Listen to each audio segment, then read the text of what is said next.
പട്ടാമ്പിക്കടുത്ത് വള്ളൂരിൽ വാഹനാപകടത്തിൽ യുവാവിന് ദാരുണാന്ത്യം. തിരുവേഗപ്പുറ കൈപ്പുറം സ്വദേശി പുളിക്കൽ വീട്ടിൽ 23 വയസ്സുള്ള മുഹമ്മദ് ഷനൂബാണ് മരിച്ചത്.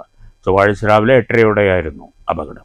പട്ടാമ്പി പുലാമന്തോൾ പാതയിലെ വള്ളൂർ 2-ാം മൈൽസിലാണ് സ്വകാര്യ ബസും സ്കൂട്ടറും കൂട്ടിയിടിച്ച് യുവാവ് മരിച്ചത്.